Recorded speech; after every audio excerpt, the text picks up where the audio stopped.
when performing the pentagram rite,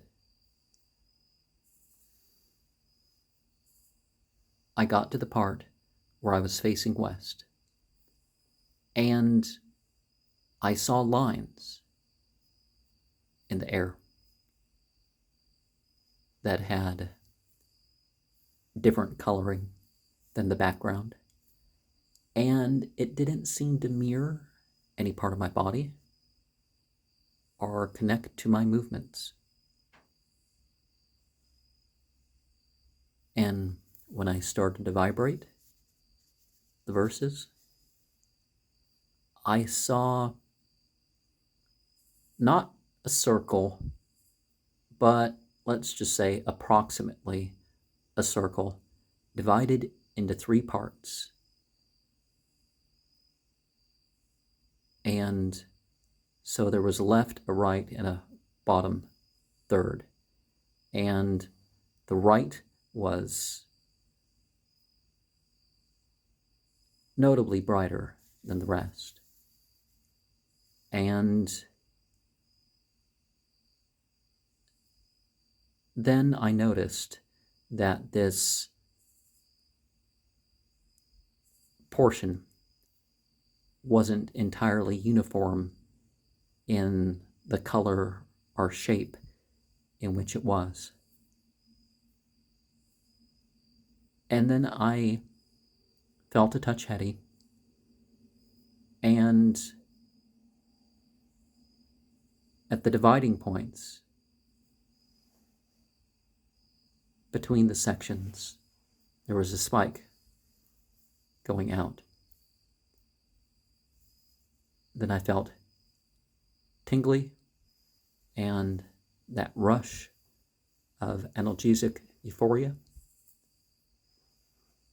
and it formed a second circle around that.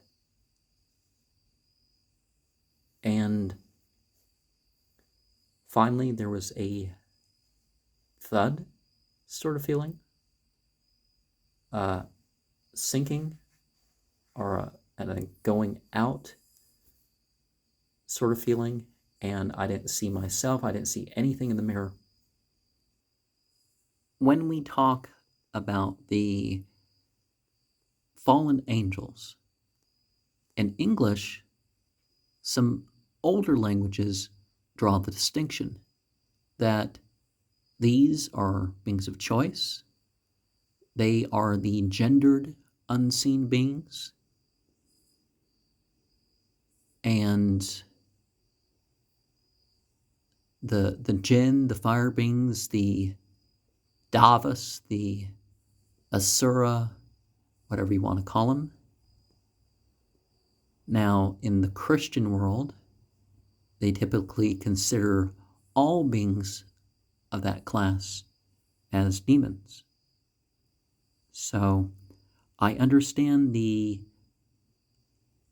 apologetic approach when doing these operations, that a person needs to let the spirits know, or let whatever is witnessing your spiritual operations witness that you are not like these others that have made these rash judgments, or maybe not rash, but traditional, conservative conclusions. A person's way of addressing or referring to certain entities can certainly change once one has a certain realization about their placement and how that is changed. A person can say that the archangels represent truth, power, love, and beauty. As I pointed out in my program on the pentagram rite, there is some variation in the names themselves and their order. More particularly, it's the switching of Ariel and Raphael. And I don't remember why or where that's the case in such instance, but and